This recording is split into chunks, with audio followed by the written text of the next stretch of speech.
Yeah, Prem, it's life. Yes, I got the Okay. notification. Okay, so So yeah, go ahead, welcome Prem. everybody. Hi, hello. Welcome everybody to COE's Pro Bono exclusive session. And here we have today with Vaishnavi Muralikrishnan. So we have been witnessing many sessions from her since past few months, and maybe we can say from the past year as well. And I admire her inspiration and also her dedication towards sharing the thoughts and insights from our recent journey and also her challenges to the fellow COE audience. And those who are listening to us, those who are attending this session first time, welcome. And those who are already part of COE, welcome back. And over to you, Vaishnavi. Yeah, thank you, Prem. That was a beautiful introduction. Thank you again. Thank you everyone for making it here. This is going to be a short session. I've been conducting this since last June, July, and I try not to be too preachy because these topics are often not touched upon in the professional community. So I wanted to talk about it, and then I also wanted to open up this for others to speak and not just me preaching everybody. So that's the whole idea of these sessions, book club sessions. Today, I wanted to share something that I've been practicing for the past couple of months. Like I shared in one of the earlier sessions, when a year starts and when a year ends, we are often overwhelmed by the feeling of not getting enough things done, or not being enough, or not having enough things as you would have planned at the start of the year. When the end of the year comes, you have this little uh, end of the year blues, and then the year starts again. You make plans, you do stuff, and there's also an overwhelming feeling of having so much to do, and then the months pass. I had the same feeling. February came and I was like feeling a bit down because I was not getting a lot of things done. I was not completing a lot of my pet projects like I wanted to. I had other plans also for this year, and 2 months had passed, and I feel like a lot of time had passed, and I'm not keeping up with the pace like I used to. So I paused and I thought, I'm missing something. I'm missing something that I used to do mentally before. Like I didn't actually made the effort, the conscious effort to do something like this, which is practicing gratitude. I've heard about it before. I've heard a lot of other people practicing it, people having journals, life journals, diaries, and everything where they write down stuff. I always thought I never needed it because we're mentally strong, we are emotionally capable of handling everything. I can handle. Um, I used to think, I still believe I'm a bit emotionally intelligent. I'm capable of handling everything. But when you become more occupied with a lot of things at the same time, when you have responsibilities when you're at work, when you're at home, you have responsibilities, and you also have responsibilities towards yourself, towards your friends, your in all your personal relationships. You might not have the strong handle that you thought you had. So that's what happened to me. And I thought, okay, so maybe it's time to actually do something that everyone's been recommending, which is practicing gratitude. Um, I read up, I listened to a few podcasts, and I talked with a couple of people I know who's journaling, and they mentioned about gratitude journal, which I've heard about, but never. I thought, why would just someone write things that they are grateful for every day, like just saying thank you? It's like little thank you notes to yourself and to everyone, but you write it and you keep it yourself. I didn't see the point in that, but I started writing it. But it's not just saying thank you. You don't say thank you. You take a page, take a pen, and then you sit down and then you write one thing that you're so grateful, that you're happy, that you're feeling fulfilled for having it in your life.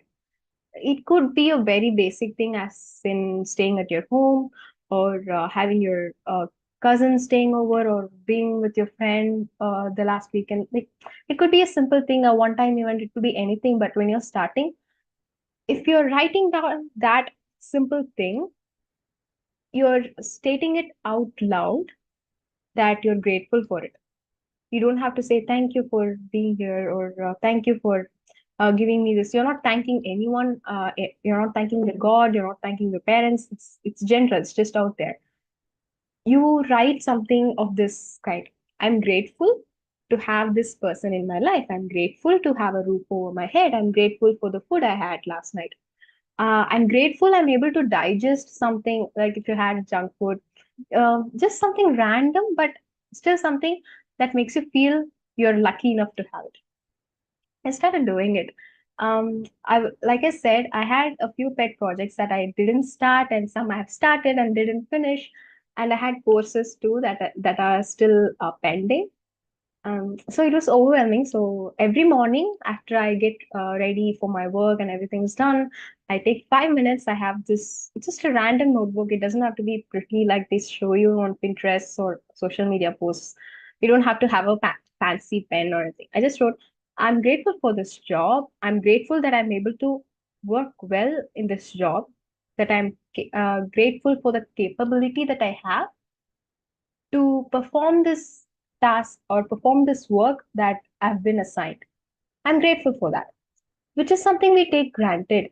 It's not always that the job matches your capabilities. Sometimes you're overqualified, sometimes you're underqualified, and sometimes it is very challenging that it doesn't feel like a right fit. It doesn't feel like something you can do. But if you have a job, strictly speaking from the professional standpoint, if you have a job that you can do, you can go sit in your desk, get it done, and then get back home not feeling bad about yourself, or not feeling like you're not performing to your full potential. If you don't have any kind of those negative feelings, but you're still able to get back to your day, get back up the next day, and then do the work, return, and everything's normal, then you should be so grateful, because it is not for everyone. Not everyone can have that kind of a job, that kind of an experience every day. People are stressed. It is often the workplaces are not healthy. Often the jobs are not the right fit. But if you have very less complaints, say if you have barely any complaints for the week, if you went to your job without complaints for a week, then that means you have a really good job. So be grateful for the job to start with, just something simple.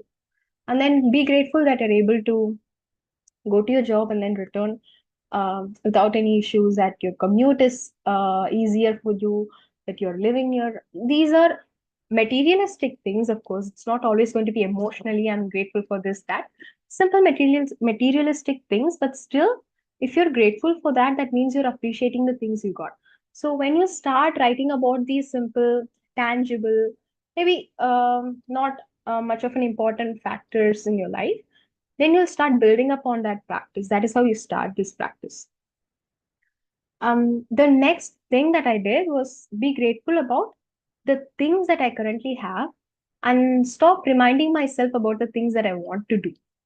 Usually, I'm carried away with the things that I want to do, because I'm like always motivated. I need to get this thing done. I need inspiration. I'm gonna keep looking for ways to get this done. And then I come home, I'm tired, and I do not do that. And then I feel guilty for not having completed that work. And then I go to sleep with a heavy heart, like, Vaishnavi, you did not do that. What has gotten into you? You've become so irresponsible. I start talking these to myself, but this is a very unhealthy habit. Earlier, it used to be me motivating myself to do things, and now when I'm not able to do it for many reasons, I feel start feeling guilty. So this has become an unhealthy cycle that I built for myself. It is completely self-inflicted. No part of this was like taken from others or anyone telling me to do something and I'm not doing it. Nothing. It's just me imposing certain responsibilities upon myself, and me not completing it because I get carried away by other things, or I get distracted or something else, and then I feel bad, and then the cycle continues throughout the week, and then weekend comes and I'm like, I'm gonna get this done. Again, I don't get this done. So this is where I needed to stop, and I needed to get clarity about the things I can do, the things that needed to get done. But to come to that mindset, to get that clarity, I need to be grateful. I need to be aware of all the things that I currently have at my disposal, of all the things that is happening good in my life. the more negativity that I surround myself with, again out of my own doing, no one's like telling me all this negative stuff. Again, I'm thinking all this negative stuff. I get my perspective gets clouded, and I'm not able to see all the good things I have. So I lose a sense of myself. I lose a sense of uh, who Vaishnavi is. What do I associate Vaishnavi with? What do I associate myself with? With all the things that are left undone, with all the incomplete pending works, the irresponsibilities, the inefficiencies that I carry to the next day. That is what I started associating myself. This is a very bad image that I built for myself. And this gets imprinted, and that is how I will be reflecting myself to others. I will start losing confidence. Eventually, it would lead to that low self-esteem and confidence. And it's a good thing, fortunately, that I stopped and caught myself and said, no, this is not how you're going to go. So yeah, I shared a few points in the agenda that was shared. Um, the first was daily gratitude practices, which I talked about. Having a small notebook, I'm telling you, this is helpful. It's not just, standing in the shower and just reminding yourself, okay, I'm grateful for that. Thank you, thank you. That is not how you do it. You write it down. I'm telling you, it's just three sentences that I started with, just three random things that I was grateful for. I'm grateful for a good hair day. I'm grateful for having this food today. If someone brought cookies or chocolates to me, I'm grateful that they did that. I appreciate it. It's like very random small things that I started with, and then I started building this habit for a couple of months, and I'm telling you, it was really good. Like you had this really fulfilling feeling, full feeling of fulfillment. Sorry, and you go to work with that feeling, and you feel like I can get anything done. Throw anything at me, I can get this work done. You get that kind of confidence, but no one associates gratitude with confidence. I don't know how this feelings get entangled, but that is how you feel when when you're feeling fulfilled. You also feel confident, and you feel it's a good feeling overall. You have to practice this. That is how you start practicing it daily. Just three sentences, and then maybe it will go to up to 10 sentences you're grateful for, or maybe one day you might not have anything you're grateful for. You're just feeling down. That is all right, completely all right. You just don't write anything, but when you start writing, it feels good. You won't stop writing. That is my experience. And I think, as far as I've read, it has been told that it has um, actual effect on your mental health, because gratitude gives you a sense of fulfillment, and that triggers all your happy hormones, and maybe that's why you're feeling so confident and happy. I'm not saying you're always feeling excited or elated when you're practicing gratitude. It's a good feeling, so you're not it gatekeeps all the negative thoughts. So that in itself is a good feeling.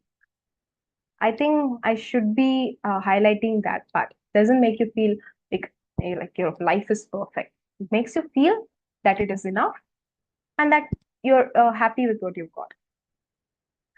Um, Gratitude in difficult times is what was needed in my experience, because when you're happy, when you've got everything, you don't need to feel grateful for anything. Just have everything. Everything just exists. You're happy. You're going on with your day. But then, when things get worse, um, last February, I was feeling very down because there was no progress. I was stagnant with whatever I was doing. Nothing felt progressive or productive or anything. I felt like I was not growing. I felt like I was standing in the same place for a long time. Like had no direction. I was lost. And that is when I started doing this, which is important, which is if you're doing it at all times in your life, then it would have been a habit. But when I started doing it during a difficult time, and then I came out of it, and now I'm still practicing it, because I can say that it had improved my well-being. The next time when something like that happens, the next time when I'm in a difficult situation, I still have that habit that I had built for myself to protect me from all the negativity. So it is important that you not only practice it when you're needing it, but inculcate this in your everyday routine. It takes literally 2 to 3 minutes to write one or two sentences. Just write it down. It's not going to be so personal. It could just be I'm grateful for this dress that I've got. It fits so perfectly. So you don't have to like protect it, protect the notebook, hide it. Just don't stress about all the little details. They don't matter. Just the practice of you writing it down, that's what matters. And expressing gratitude to others. It is not saying thank you. I say thank you. I'd say 100 thank yous every day at work. I make sure I say thank you, even if someone a close co-worker is helping you with this, or some team is supporting on you. It's you have to say thank you no matter how close you are to them, because the more you say thank you, the more impact it has on the work that you're doing, because it enforces, it says strongly that you appreciate the effort that the coworker is putting in. Doesn't matter if you're just talking to them over chat or over Teams meeting, even if they are in a different location, no matter where they are, no matter how many times they have provided this support, the same support, it could be a very routine thing. Make sure to say thank you. We often miss that. We take others' work for granted, even if they are getting paid for it. I get paid for my work, but they too are getting paid for their work. But still, you have to say thank you, because that is how you appreciate others. It's nothing selfish. It doesn't uh, give anything to you tangibly, but it uh, sets a foundation for you being grateful for everything that has been happening in your life. And your work is also part of your life, and every support the others are doing, every time, every second that others are spending for you is also something that needs appreciation. So make sure you say thank you to everyone. um, Even if it feels a little uncomfortable to be saying a lot of thank yous, make sure you say as much as you can, because you're saying that you appreciate others' work, which cannot be said in full sentence every day. Thank you, I appreciate this, you're great. You cannot say all this. In Indian offices, we don't use those phrases a lot, like how they use in the West or other English-speaking countries. We don't use a lot of phrases. We say thank you. So it's best to just use that. And building a long-term gratitude mindset. Um, this is also something I'm trying to commit to. One thing that I did, you could call it a mistake, or some kind of a ill-learned practice, was I used to compare myself to others, then feel grateful for all the things I had, which is not healthy, which is not advisable, which is not something anyone should do. But I used to think, okay, how in the social media pages they post these sad, traumatic events, and then they say, "Great, be grateful that you have this. Be grateful that you have a house. Look at these people; they don't have homes, they don't have food, they have water scarcity. Be grateful for all the things you have." I used to believe those things. I'm like, I'm grateful than the rest of the, like, say 70%, some percentages they would show on the screen. I'm grateful than the rest of the people who don't have it. That is not healthy. That is not the right way to practice gratitude. You don't practice gratitude by comparing your life with others. Not to say that everyone has their struggles and everything. Yeah, that is all right. But still, being grateful means you're grateful for the things that you have got personally, not compare it with others and then feel okay about it and grateful. That's try to avoid that mindset. Try to not think about it at all, because it often occurs from experience. I'm saying it does. The thought does arise that every time you are trying to say thank you, I'm grateful for the.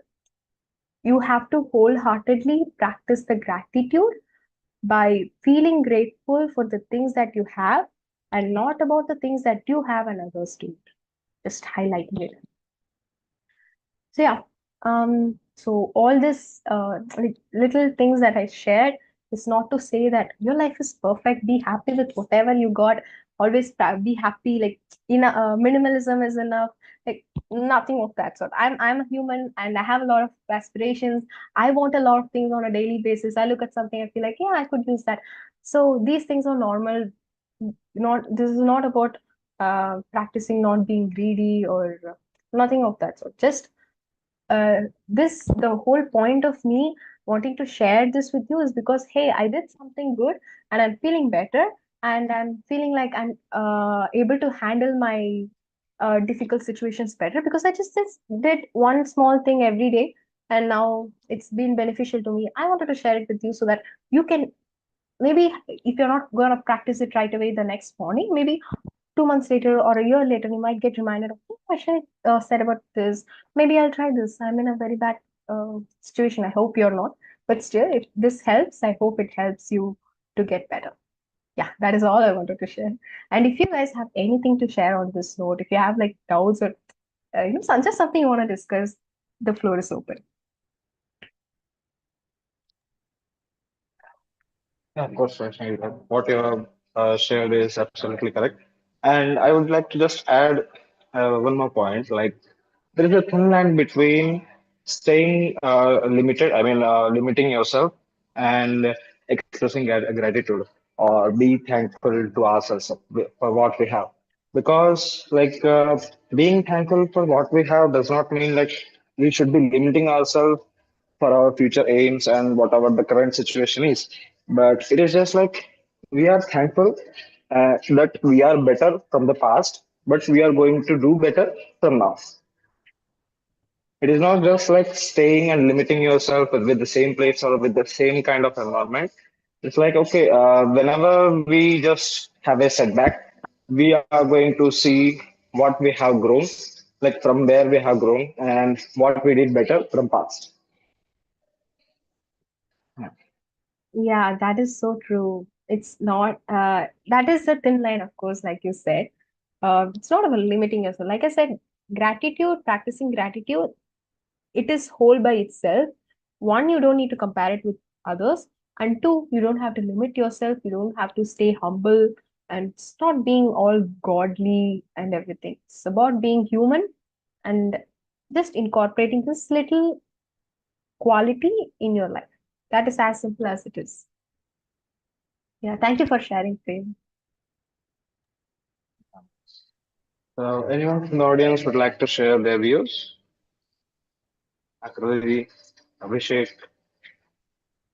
Oh, there we've are two got two Abhisheks. Abhishek. Yeah. Yeah. So Hi, you can go ahead Vaishnavi, and ask. Abhishek this side. It was amazing that you shared this, and I definitely find good value in this. I have a few questions in the aspects key. Previously, I've tried meditation and all, and I've like experienced the benefits of it. And now I've just come around this thing like which we keep hearing about gratitude and being positive. Like my mom, if I tell her and she just tells me, "Ki, Arey, just don't think or just be happy like me." I'm like, if it were that easy, I would have just that's very easy to follow, right? So the thing is, I've realized recently that my internal monologue has always been more negative, and it's like my self being looks at me whenever I face any problem and it points a gun towards me saying that, oh, you must be the problem, you lack something, and it's just negative. So I have realized recently I've just learned a lot about how the brain functions and the psychology and all. And I believe, like for me to take a religious standpoint, key having a positive or a, faith or belief in the gods, it was a bit difficult for me to take that as my grounding thing, or that can I can look forward to it. So believe more in science, more in research and these things. And once I realized how my brain works, then I kind of realized, okay, me feeling bad does not mean that I didn't just deal with it as I used to, but I've realized one more thing is, apart from just knowing how my brain, the neurology works, I need to have a positive or a, some sort of belief or some sort of faith. So I'm trying to change my internal monologue to being a more positive and looking at things in my life that I can accomplish, because sometimes I'll be comparing myself with, let's say I have like 2 years or 3 years of experience. I would compare myself with a fresher, whereas I definitely have accomplished things, but I don't see those things. I discount everything. I feel like I have imposter syndrome or something like that because of the negative this thing. Now, when you say about this gratitude, I recently did start journaling, but I kind of find it boring, of course, right? Because I think the initial time might be a bit slow time, and I want to understand what is the change that happens and how do you feel it? Like when does it kick in? Because even for the meditation aspect of you, it's it's very easy, but if you kind of do it for a particular reason of being more mindful or something, it kind of defeats the purpose and you get further from it. So uh, how is the thing with gratitude as well? Like, does it change the internal monologue? As you exactly laid out the same things that I faced, like you have so many want to do things, and time is limited, and not being able to accomplish, and then going to sleep is like it's like a gambler who loses money and then you want to win it back, so you kind of go more hard on yourself by staying longer nights, or thinking that you're doing more things, but the efficiency drops hugely. So yeah, I hope you understood what I'm talking, and if you can you know give some insights on that. Yeah, yeah. Thank you so much for sharing. I understood it perfectly. I hope I perfectly. The first thing that you talked about is how your mother was insisting on being grateful for what you have, which is what I believe most of the Indian households would do. Like they say, just be happy about what you got. Stop investing yourself too much in this or that. If it does not belong in their best interest, they would often say that. And if they didn't understand that, that's very common. My parents used to say that as well. The problem is we lose sight of what to be grateful for. Like we often associate, if I'm being grateful for one thing, it should mean that I should stop chasing that. Let me say in this way: if you're applying for a new job or a promotion, it is not about being grateful for the job that you currently have. It doesn't have to be like that. It doesn't have to be directly dependent on the same matter that you're working towards. It could be different things. It could be just the office you're in, or just the house you're in, your location, your commute. It could be a totally unrelated thing. You could be grateful for a multitude of things and still be restlessly working towards something else. So it doesn't have to be the same object every time. So I think that is where it stems from, being grateful for having the things in your life. Like just be okay with what you've got. Be grateful, count your blessings. They all associate the same thing. Like uh, being grateful for the thing that you have and not pushing yourself too hard to achieve more in that same aspect. That is one thing I wanted to let you know. The second is, when does the feeling of fulfillment kicks in? Actually, it doesn't in the first few weeks. I have to say, journaling is. I didn't do journaling. I was only attracted to the making the book or notebook look prettier part earlier. I used to collect stickers. I used to practice calligraphy and everything, and I never actually got into journaling for the reason of journaling. When I started journaling, I left all the aesthetic aspects of it, and I started writing. It would literally be just 4 lines. I still write 4 lines or 5 lines, except on the weekends. Maybe it is go extended to like the 3/4 of the page. But I have like a 15-liner page. It's a very small notebook, and you just write 4 lines. When does it kick in? Is when give it a few weeks, let's say a month or two. After that, you will find yourself complaining less about the things you got. Earlier, I used to complain a lot. I like the negative feeling that would come in every day before going to bed. I would find things to complain, but now the number of things I find has come down. Not that I've stopped complaining, not that I've become this wholesome person who's always happy and positive rainbows and glitters. No, no, never. I don't think I could ever go to that phase. I don't think anyone could.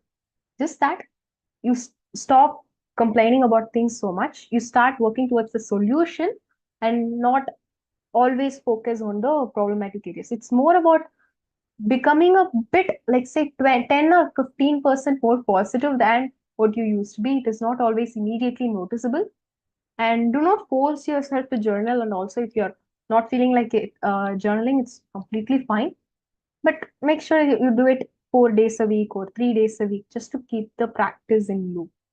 I think that is what helped me. I'm not practicing it every single day, like every 7 days of the week. I'm not journaling. Of course, sometimes I have to get up. I get up late, and I have to rush to work, and I don't have time to just grab my notebook and write 4 lines.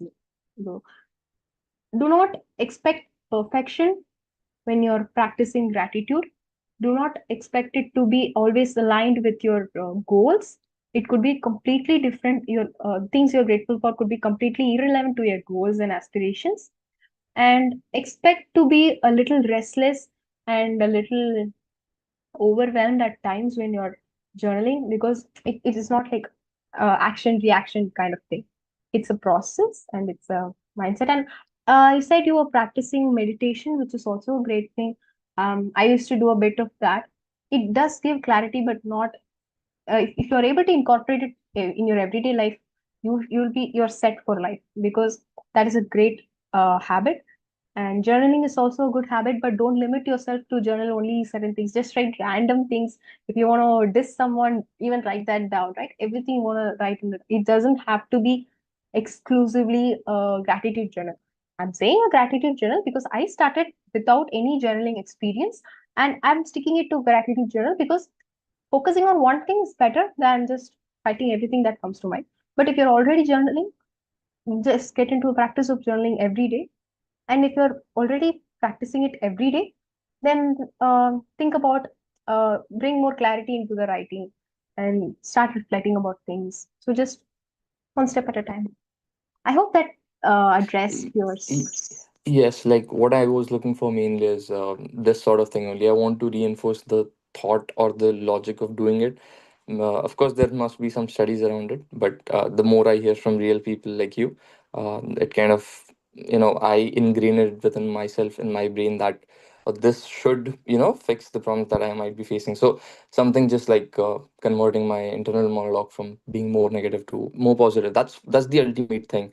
So I think doing things externally in a, maybe let's say a mechanical fashion, like writing down these simple things, might be rewiring it in a, in the good direction. So yes, definitely it helps me. And yeah, you did talk a lot of things, but I think it's a bit, I'm not on the same level, so I can't grasp it exactly, but I can definitely recall the conversation and understand the things after some time, I guess. Yeah.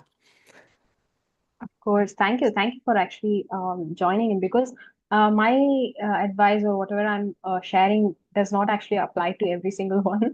But maybe in some aspect, Mhm. if it could help you, then I'm grateful for that. And like you said, I read one. I don't remember the source. I will try to find it, but it just said every day after you wake up, just grab an empty page and just write random things that comes to your mind, because that will help your creativity. That will help your mind think more clearly. So Mhm. just these writing things would give you more clarity. That was the point of that article that I read. So it doesn't matter what you write; Yeah. it doesn't have to be correct. So always expect to be imperfect, always expect to be surrounded by a little bit of negativity, because that's how you brace yourself the next time you're feeling a bit weird. Yeah, that's right. Yeah. Yeah, Very thank you, informative. Manish. Thank you. Yeah. Thank you. And yeah, Joshi, you have something to share to the group? Hi, thank you for your session, Vaishnavi. And then I have one doubt, like as you said, you are there is a gratitude will work. I believe that. So, what is the link between the gratitude and giving the forgiveness? Because to reach the people gratitude, one thing is I have the bad thinking about them, means negative thinking about other person. So, only gratitude will help, or forgiveness also will link between these two. Can you explain the if you have? So, okay, so let me just clarify. So, you're not feeling good about someone, and maybe they did something bad, and you want to forgive them, and you're now you ask if gratitude could help in that matter. Is that right? Yeah. Oh, yeah. Forgiving someone is hard, especially when you're hurt. Doesn't matter in what level you're hurt. Every hurt is hurt. If you're hurt by someone, or if someone's been acting strangely towards you, it is not easy to forgive, because we are not good people, like 100% perfect people. We carry hatred. We are angry at things. We are feeling negative about people. We want to do something to them. Those feelings are all normal. So first, acknowledge that those feelings are completely normal.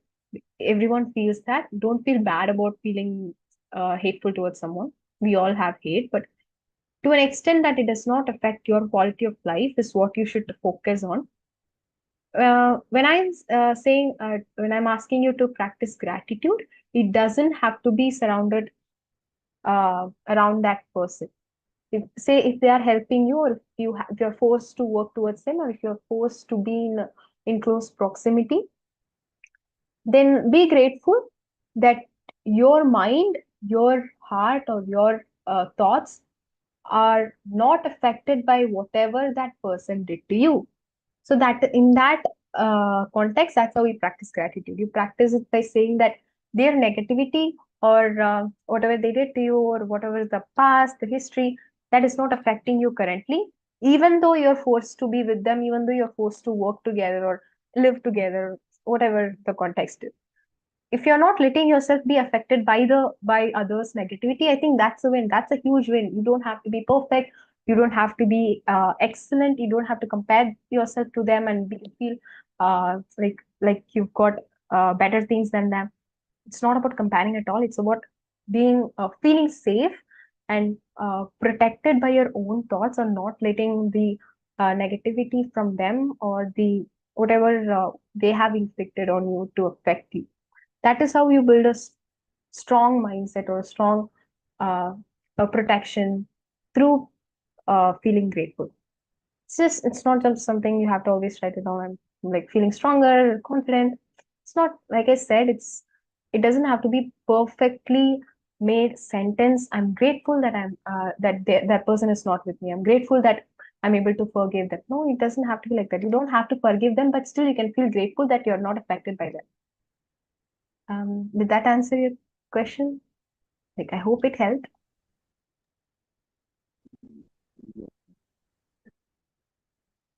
Yeah, thank you. Thank you, Joshi, for sharing. I feel like it will help a lot of people because I've unexplored this part, and because it is new and it is quite exciting because, hey, I'm feeling things that I've not felt before. And if I had this access, like if I knew I could feel like this, maybe I would have practiced this earlier. Yeah, it's a process of self-discovery, and all those people here. I'm so happy that you're taking time to become self-aware, and you're taking time to invest in your feelings, because we are often carried away by our everyday responsibilities and activities that we don't take time and to reflect on what we think. But I'm so happy that you guys are like aware of what you're thinking, which is really cool. Don't ever stop doing that. Yeah.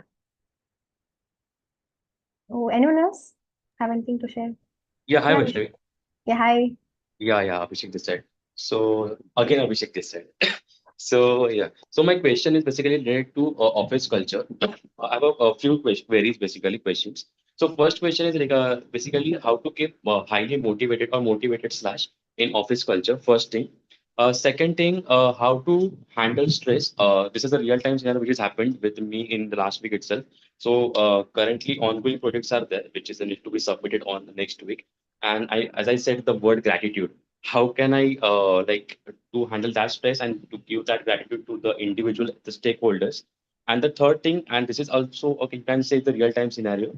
So how to deal with the negative comments, specifically in office culture. Let's say, for example, that individual or group of individual who sits exactly besides you, and still you have to keep motivated. And at least I as an individual is working as a data analyst, by the way.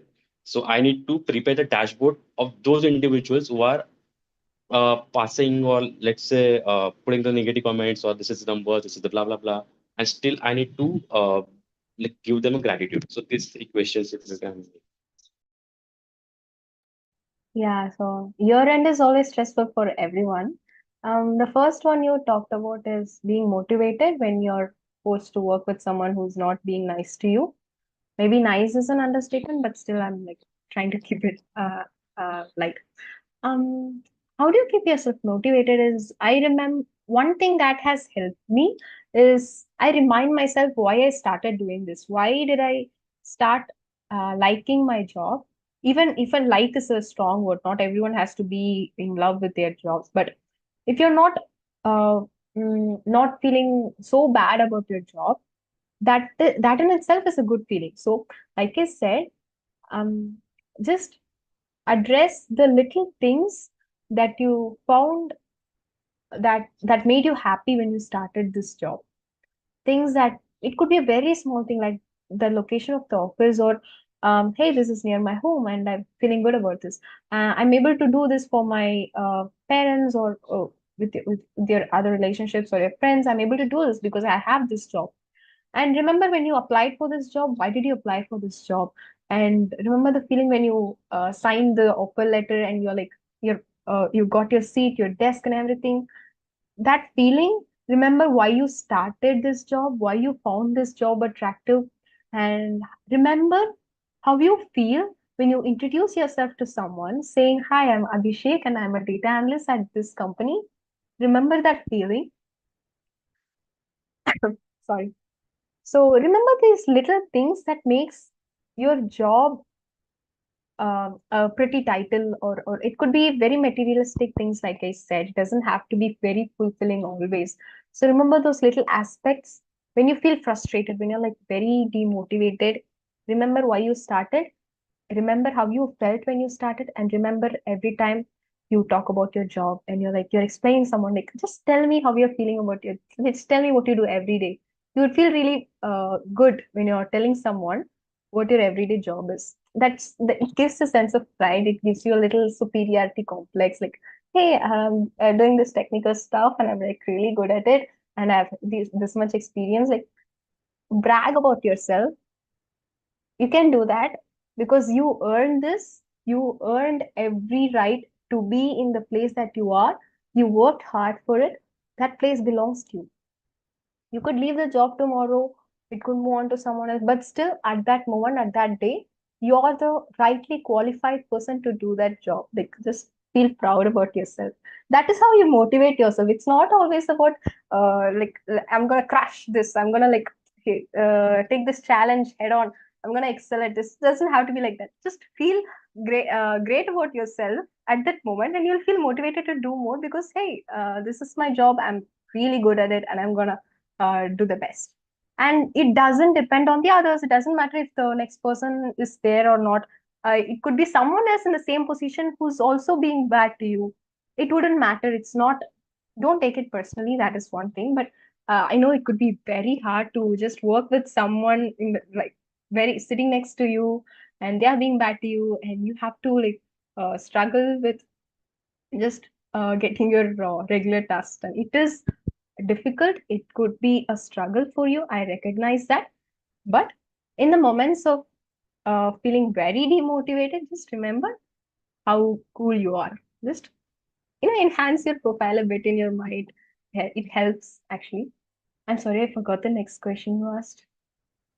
Yeah, so yeah, thank you so much. So, and the next question is basically how can we handle, and I think this is a question that I think everyone was looking for. So basically, this is a question that how can we handle the stress and be smile, like can put the smile on the like stakeholders in front of the stakeholders. And let's say, for example, currently in my bucket there are three tasks. I need to make the three dashboards. But let's say, for example, in the tomorrow, the like stakeholders given me more five tasks, and in that situation, I need to deliver those tasks in the next week.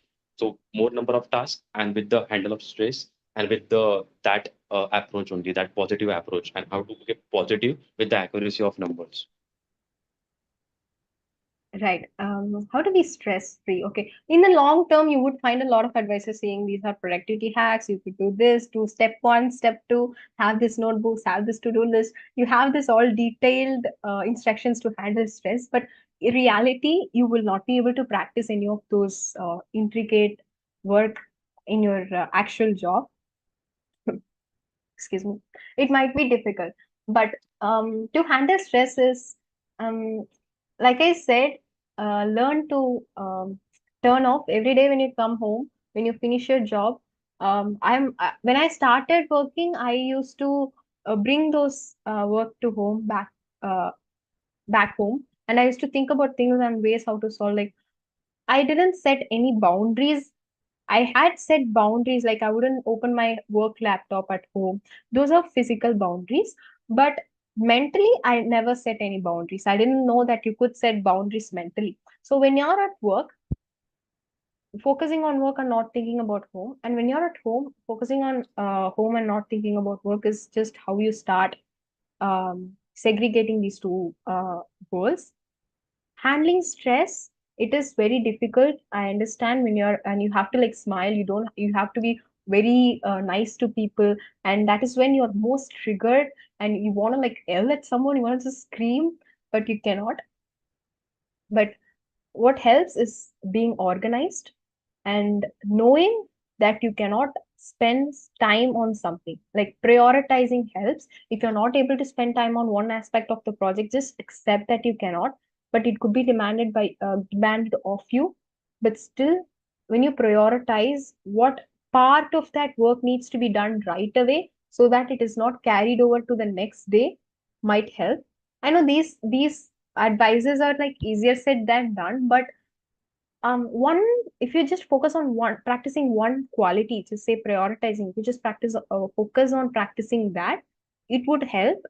But other than that, getting the work done and then going back home, um getting if your work is left incomplete and you're going back home, then you would be confronted by your superiors or your stakeholders to, like, they will keep asking these status updates, and you have to tell them that it is still in process, or um just give me 2 more days or something like that. It will not have been completed, but you still need to give those status updates.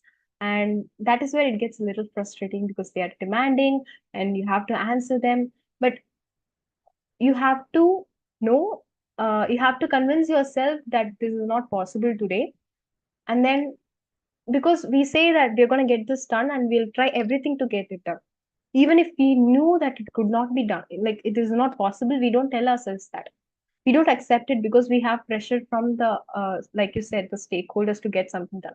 But if you know for 100% that you cannot get something done, but it cannot be communicated to the stakeholder, don't tell them that you cannot say no to them directly, but say no to yourself.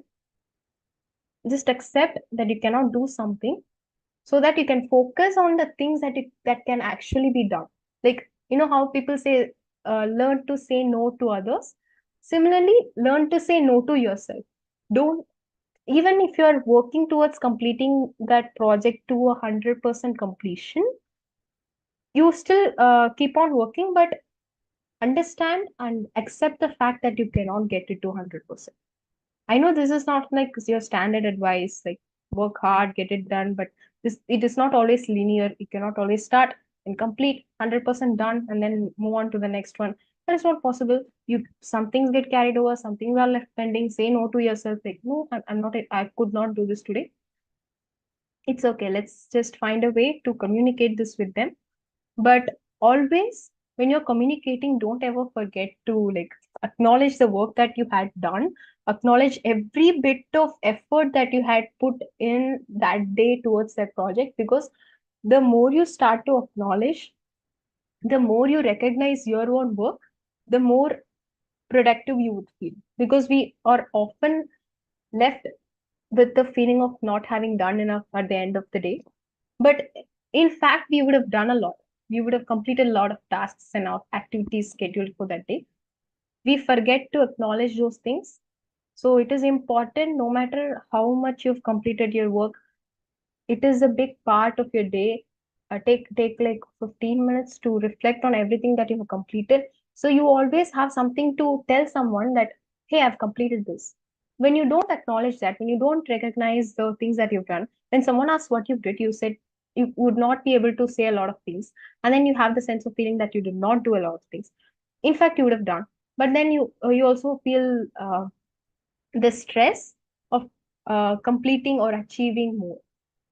I don't know how much I'm trying to bring this to you with the bit of clarity that I've got, but of course you would have a lot of job related context. I will not be able to relate, but this is what I do when I feel like I'm under stress or I feel like I'm not doing enough. I just pause and say like, okay, you've done this much. I recognize that, and you will not be able to complete it this today. It's okay. Just be. I'll get ready to explain or communicate better with them. Like, I hope that Yeah, understood. Yeah, thanks. So just wanted to know, so like the only thing basically, so if you can came across any scenarios in which you had a conflict, let's say for example with the individuals in a personal life or in a professional life, how you handled it? And the second thing is, it is necessary to say good morning or like example, there are sometimes in initially phase. So basically, I'm an introvert person, so I'm trying to be an extrovert. So in initial phase, like my team leads and the stakeholders saying that, hey, Abhishek, how are you? You are not talking to me and say good morning and everything. So then I started saying that, hey, hi, ma'am, good morning. Hi, sir, good morning. And just wanted to know it's like necessary to say good morning, and the the person would have vibe with. The second query, if the person that to whom I'm not vibe with or not that vibes, so also should I say good morning? And the first query. So if you can say any context for that. I'm introverted too. I don't have a large group of friends, or I'm not always hanging out with a gang of friends. And my advice is don't try to be extroverted. That will not happen. That's just pushing you towards being more comfortable with the uncomfortable things. So don't try to be extroverted. But yeah, I got this feedback from my manager too when I started. He said, "Why are you not being so let's say chatty? It's not about communicating the work related needs, which I do good enough.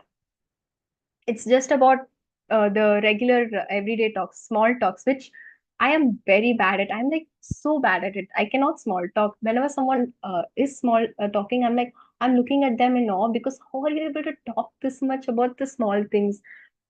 So I used to try to small talk, but then it just left me feeling miserable because that conversation would not have went well. So good morning and these wishes, I don't do that.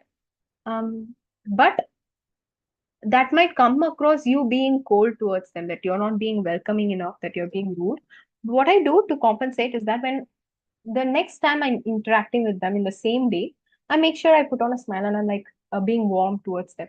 Hey, did you finish this? So I'm like smiling and like, oh, so you didn't get a chance to look at this document I sent across. That's fine. Okay, let me know when you do. So the next time you're talking, make sure you're not being very curt. You're being just elaborate a little bit. If that is just something you could have talked over a Teams chat, make sure you meet that person and then talk to them, because that human connection will establish you as someone who's not very rude or shut off. Being introverted is okay, but when the communication is strictly restricted towards digital medium, it becomes very difficult to for the others to recognize you as someone with these qualities. So whenever you get a chance to interact with them in person, always make sure to interact with them in person. Don't send them Teams chat.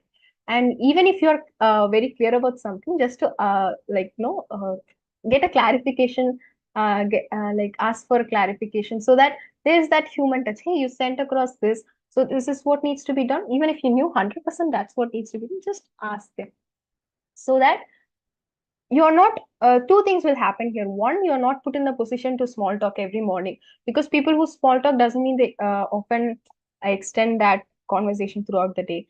And I'm not very comfortable talking about my personal life or things that are with the coworkers. But I talk about other things.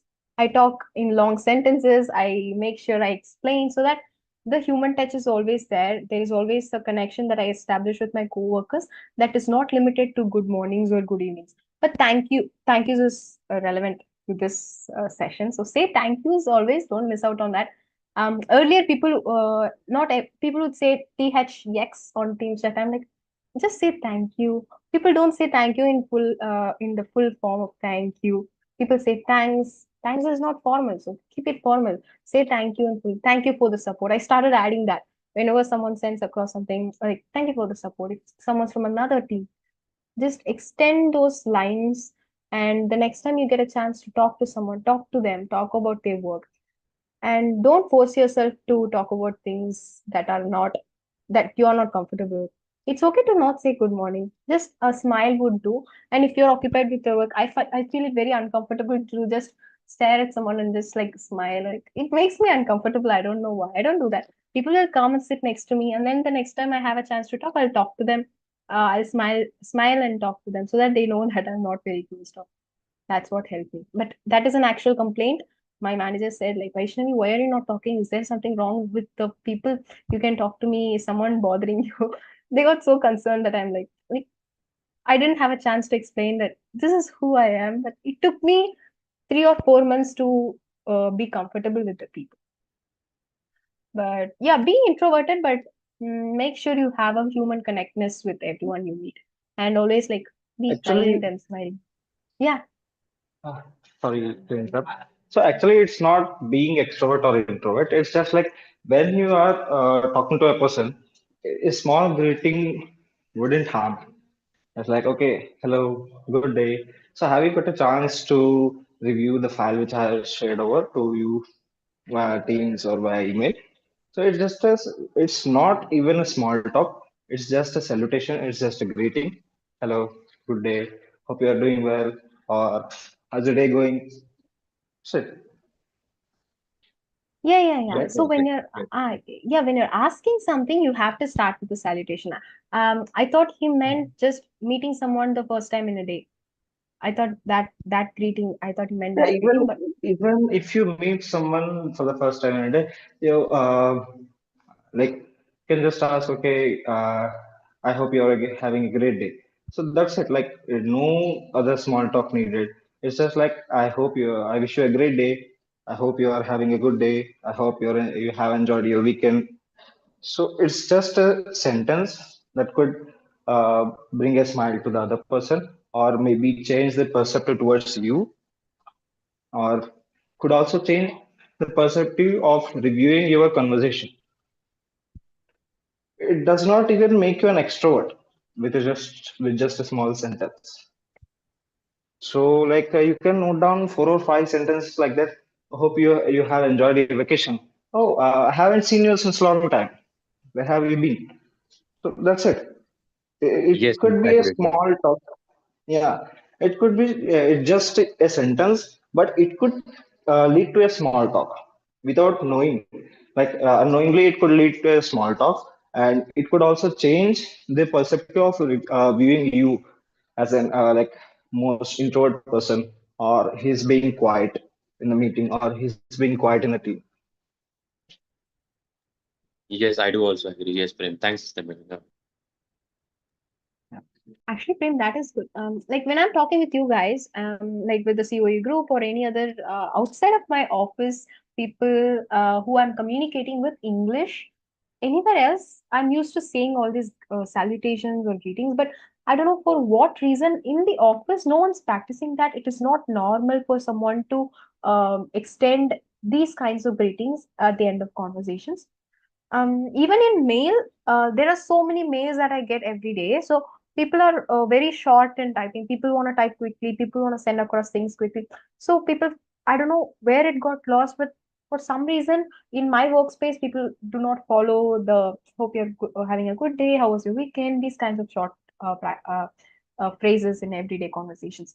But when I'm speaking with someone else, when I'm speaking to you or in a session, these sentences come naturally to me because I'm used to saying this to others. In the office, I'm just not able to bring it, use, like, bring this into practice because no one's using it. And even if you say that, there won't be any response.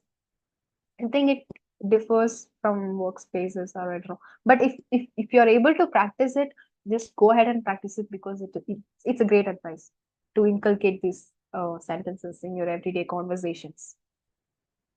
Yeah, thanks a lot, Vaishnavi. Thanks a lot, Prem. Yeah, thank you, Abhishek, for sharing. That was wonderful. Thank you for bringing your participation. It really means a lot for me to keep these sessions going. Yeah. So, It was sorry, I'm just gonna say yeah, go something ahead, go like ahead. it was very nice and very some things I heard were very unconventional. Just like the thing what you said is when the other Abhishek had asked that when your stakeholders have some demands of you, and then it is probably not practical, and as per reaching efficiency, the stakeholders or everyone will try to push you to your limits so that they churn out the maximum out of you. Now, being in a position where you are the one who's supposed to deliver, I mean, for me myself, if I have to say, like, I have I realize that it's a bit difficult to say no to a lot of things. Now, in a workspace, you just mentioned that, it's okay, just say yes to them because you just can't directly say no. And but you should be able to say no to yourself, because as long as we have a mental barrier or a defeat that, oh, we are under the pressure, that somehow we have to deliver the three projects or three dashboards, whereas it's, the practicality that it is not achievable by yourself in that particular time. So once you just accept that it's not doable and you still give a yes to the stakeholder, so that's a different thing to handle. Now, you did also mention that in terms of work, you can't talk so much on it. So I would also invite like Akriti ma'am and Prem to, give inputs on this, because I understand it is important to say yes to the stakeholders. And the next thing, what you said was saying no to yourself, accepting that not being able to do is what you should accept and then work on the things. Then you would be more efficient. So this is really interesting. So if you guys can, in work aspect के wise में कि जहाँ पे deliver करना है and stakeholders को मना नहीं कर सकते हैं straight forwardly, तो उसको कैसे deal करा, क्योंकि for anyone I feel starting off in their career journey, like for myself as well, I would want to, कि over deliver, over promise ऐसा. So it's not consciously, it's more पता नहीं कुछ दिखाना है कि कर सकता हूँ ऐसे कैसे, and then it's just too much of pressure and then efficiency takes a hit, right? Uh, Actually, Abhishek, the first thing you could do is like to just like properly ask them. Like, when are you expecting this to be delivered?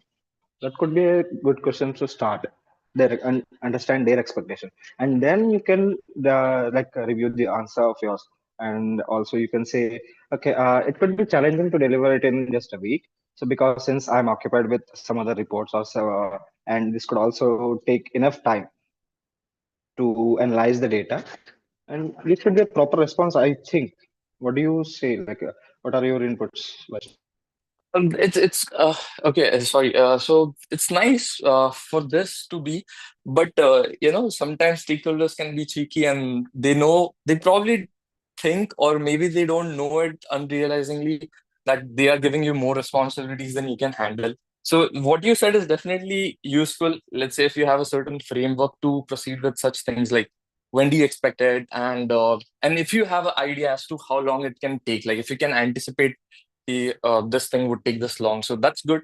uh, but yeah, like, oh, sometimes, yeah, it can be like, some people are just not nice. Your managers or bosses might just expect so much out of you, trying to push you to the limits, and you're like, if they expect, maybe it's normal for everyone to deliver, or I might be an outlier, I shouldn't say, I can't do this, rather just say yes and then try to do it under pressure. Uh, okay, so yeah, this could be a challenging situation, but so, like uh, it, the better opportunity, sorry, the better view for this question or this situation is like you can note down the requirements and you can say that, okay, so I have listed down the requirements of this project or of this deliverables. So how about I would be delivering this, the first requirement, and we can review it within a week, and then we can proceed further for the second step, so that the whole process could not be disturbed at the conclusion. Right. Okay. Breaking it into chunks and initially itself telling that let's review the plan in 1 week and then we'll see how, things from there can go. That's Yeah, more approachable, proper, practical way. Yeah, that makes sense. Yeah, yeah, gives me because a like different perspective. so, so every process has like at least three steps.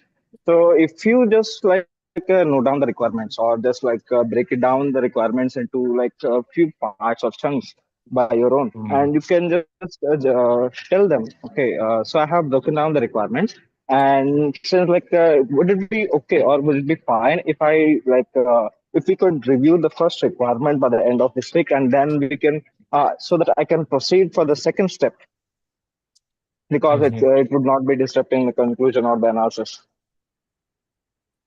Right. Yeah. Definitely.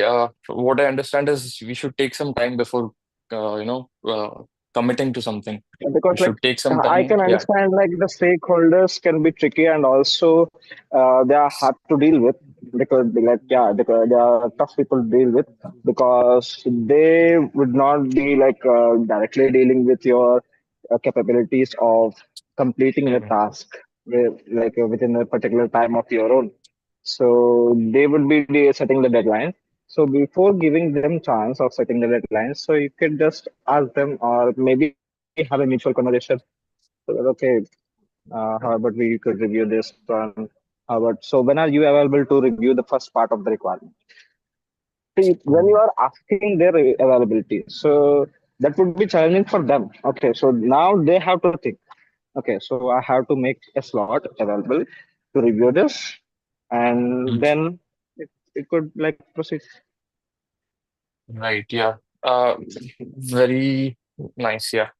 I understand what you said, and I get it. Next time, whenever I'm asked for something to be delivered, or even I think Abhishek can take this with him, we can just ask some time for ourselves or establish a, three question framework, like what are the requirements, taking the like skeleton or whatever the main overview of the thing is and breaking it down and then establishing a review meeting in a week and then going onwards. Yeah, that when we involve them, I think that also is good because sometimes they give a task, we accept it, and we are to only meet at the deadline. So that is very bad because there's no to and fro. They don't know what's the process like and all. And it's not nice to meet deadlines when it was very difficult to accomplish the whole task. Sometimes it can be incomplete. Uh, See, Definitely. Abhishek, one thing. Sorry. Apologies for interrupting you. So one thing I've noticed, like since my work time, so there's a thing with these managers or the stakeholders, like they like the people who engage with them. So it's not Mm. like you continue to chat or you continue to talk to them for hours and set up the meetings again and again. It's just like Mhm. you are engaging in the conversation or see, managers or the stakeholders main or so it's just like what I have perceived since through the years. So they might not like or they might not give a huge regards to the person who just like do the work which they say.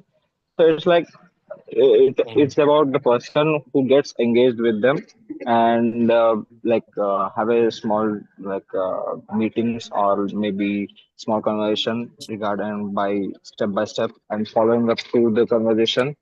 So it is like it makes the people or like the team engaging and it makes the person active through the teamwork and also it's what leads them to be active. Right. Yeah. So something they appreciate people who are systematic and keep things in loop. Yeah, they like to be in loop, and because if you don't keep them in loop, at the end of the day, they will come to you and say that, "Okay, this is not what I asked for. So this is not what I Yeah, was that's expecting for." right. Yeah, So makes sense. instead of doing like redoing it, so you could just like keep them in loop and say, "Okay, so I've done this. So are you available for a couple of minutes to just have a quick look at it, or shall I proceed for further?" Yeah, Perfect. Yeah, very maybe nice. this is I understand what you said 100%, and I will definitely be doing these things, carrying henceforth, yeah, onwards. Thank you, Prince. Yeah, thank you, Prem, for sharing that. It aligned perfectly with what I've observed with my seniors and my managers is they know how to set limits. Often the customer is not someone who knows exactly what you are doing in the back end. So what they would do is they'll confidently explain in a very detailed email or in a very they'll take time, talk with arrange schedule a meeting, and then they'll talk with them and they'll establish clear boundaries with the customer or the stakeholder saying that, hey, this is what is feasible and this is out of our scope of service. We don't do this, and this has to be done from your end, and we need this by this. So whoever has been clearly communicating this, they always know what they could do and what they could not do. They had that kind of awareness. It's not just self awareness. It's about what your team can also achieve. And if it excuse me, it is something that I observed, but now that you put it into words, I think that that's actually that's a actually a quality that everyone needs to inculcate. That's beautifully said by you, Greg. Yeah. Yeah. um I think we can conclude this session. If anyone has anything to share, you're welcome to share now.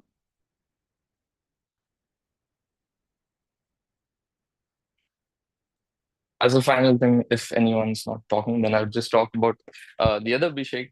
I myself am, I would say, introvert, extrovert, and maybe somewhere in between called ambivert.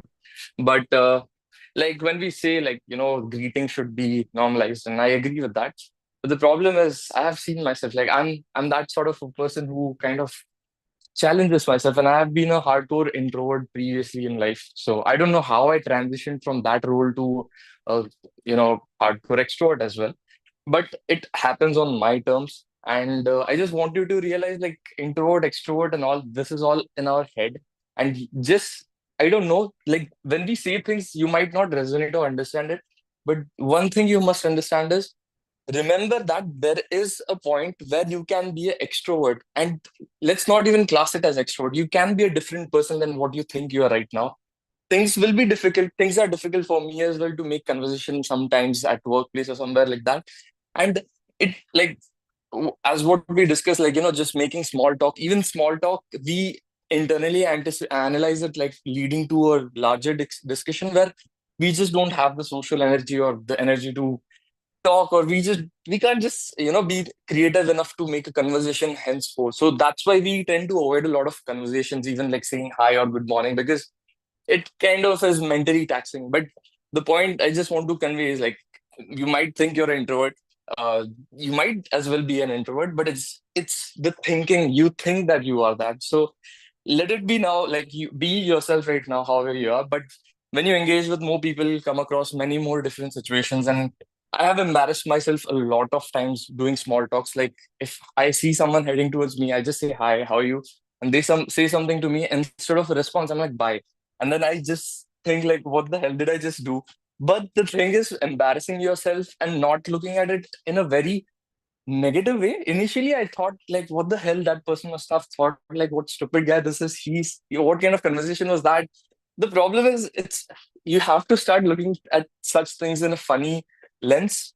Like it does not matter. Like you can just do stupid things. You will do stupid things. Maybe you looked at them negatively initially, but eventually uh, we can definitely outgrow of our own limitations of being introvert, extrovert, or whatever it is. And just knowing that there is a scope or possibility is very important, because I have a very self-limiting personality sort of thing. But now when I look at things, like I'm like, if I see myself doubting myself at doing something, I question it. I'm like, who is this? Like, who is stopping me from doing this? Like, who says I can't get this role or that?